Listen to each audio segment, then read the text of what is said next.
प्यारे बच्चों, पाठ में आए सारे कठिन शब्दों के अर्थ तो नहीं जानते होंगे, तो चलिए हम आपको बताते हैं कि आप उनको कैसे जानेंगे।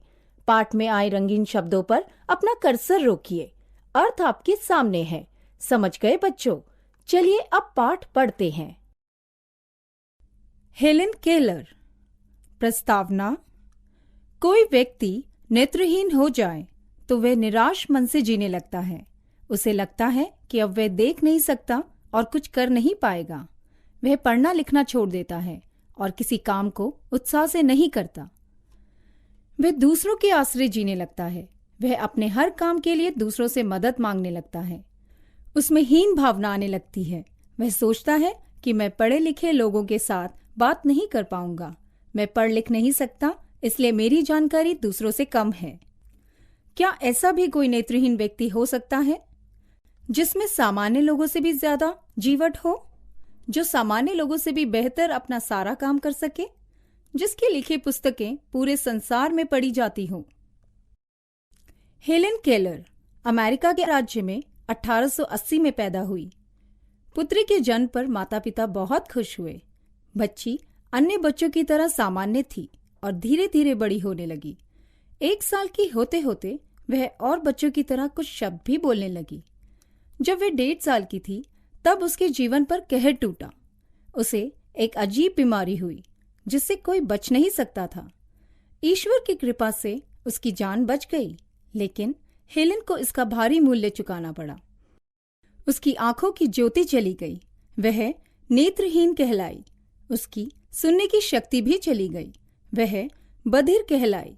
जो बचपन से ही देख नहीं सकता या सुन समझ नहीं सकता, उसके लिए भाषा नाम की चीज ही नहीं है। ना तो उसके पास दूसरों के साथ बातचीत करने का कोई साधन रह जाता है और ना ही उसके पास दुनिया के बारे में जानने या सोचने का कोई साधन रह जाता है। शारीरिक कमी हेलेन की जीने की इच्छा या जीवन में कुछ करने की कामना को दबा नहीं सकी। बड़ी होकर हेलेन केलर ने राजनीतिक विज्ञान में विश्वविद्यालय की स्नातक उपाधि प्राप्त की। संसार में वे पहली महिला हैं जो नेत्रहीन और बधिर होते हुए विश्वविद्यालय की उपाधि प्राप्त कर सकी। उन्होंने अपने जीवन पर और संसार के कई विषयों पर कई पुस्तकें लिखी, सैकड़ों लेख लिखे, सारे संसार का भ्रमण कर जगह जगह भाषण दिए, अपने समय के कई विद्वानों से मिली और अपने देश के 12 राष्ट्रपतियों से मुलाकात की। यह सब वे कैसे कर पाईं? बच्चे की अस्वस्थता से मां दुखी अवश्य हुई थी, लेकिन उन्होंने आशा नहीं छोड़ी। मां के प्रयत्नों से बच्ची ने 6 साल की उम्र तक कई 100 शब्द सीख लिए। इन संकेतों से वह घर पर सबसे बातचीत कर सकती थी। हेलेन की मां ने कहीं पढ़ा था कि इसी प्रकार एक दूसरी नेत्रहीन बधिर बच्ची को विशेष तरीके से शिक्षा दी गई। मां वह संदर्भ लेकर आंख और कान नाक गले के डॉक्टरों से मिली। डॉक्टरों की सलाह पर वे संस्थान में गई जहां दूसरी बच्ची को शिक्षा दी गई थी। संस्थान के निदेशक ने सुझाव दिया कि बच्ची को एक घरेलू शिक्षिका की देखरेख में पढ़ाया जाना चाहिए। डॉक्टर ने ही उस काम के लिए एन का नाम सुझाया। एन डॉक्टर की छात्रा रह चुकी थी और स्वयं नेत्रहीन थी, इसलिए उन्हें पढ़ाने के तरीके का खुद अनुभव था। उन्होंने घर पर ही हेलेन को शब्द सिखाने का तरीका ढूंढा। वे हेलेन की हथेली में पानी डालती और हथेली पर वाटर पानी शब्द लिखती। फिर वे पानी शब्द बोलती और हेलेन उनके होठों पर उंगली रखकर उच्चारण का ढब जानने की कोशिश करती। इस तरह की भाषा को संकेत भाषा कहते हैं। हेलेन को शब्द सीखने का यह तरीका बहुत अच्छा लगा। वह एन से सभी वस्तुओं के नाम जानने का यत्न करती। पहले ही दिन उसने 30 शब्दों की वर्तनी और अर्थ सीख लिया था। हेलेन ने उन शब्दों का उच्चारण भी सीखा। नेत्रहीन बधिर व्यक्ति शब्दों का उच्चारण नहीं सीख सकता क्योंकि उसने कोई आवाज सुनी ही नहीं है। हेलेन लोगों के होठों पर उंगली रखकर उच्चारण का तरीका सीखने की कोशिश करती। उसका बोलना थोड़ा अटपटा लगता, फिर भी उसने हिम्मत नहीं हारी। सबसे ताज्जुब की बात तो यह है कि बड़ी होकर उसने ब्रेल में लिखी पुस्तकों की सहायता से फ्रेंच, जर्मन, ग्रीक, लैटिन आदि भाषाओं को भी सीखा। पढ़ने के लिए वे ब्रेल लिपि का उपयोग करती। अपनी बात लिखने के लिए वे सामान्य टंकण यंत्र और ब्रेल टंकण यंत्र दोनों का उपयोग करती। पढ़ने के लिए ब्रेल पुस्तकें और लिखने के लिए टंकन यंत्र। उन्हें स्कूली शिक्षा प्राप्त करने और परीक्षा देने में किसी प्रकार की कठिनाई नहीं रही।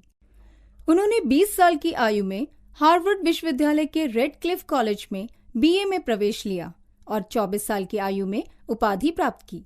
वे संसार में विश्वविद्यालय की उपाधि प्राप्त करने वाली पहली नेत्रहीन बधिर महिला हैं।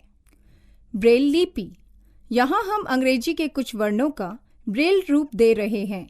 ये काले बिंदु वास्तव में मोटे कागज पर उभार हैं। नेत्रहीन स्पर्श से इन अक्षरों को पहचान लेता है।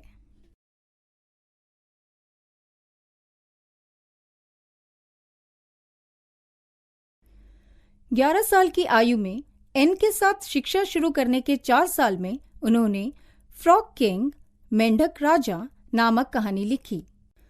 23 साल की आयु में उनकी पहली पुस्तक प्रकाशित हुई जिसका नाम था the story of my life, मेरी जीवन की कहानी।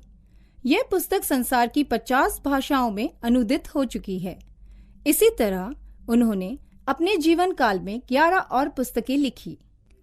राजनीतिक विचारधारा की दृष्टि से वे समाजवादी हैं, जो अमेरिकी पूंजीवाद से भिन्न विचार हैं। एक बार उन्होंने समाजवाद पर समाचार पत्रों में लेख लिखा।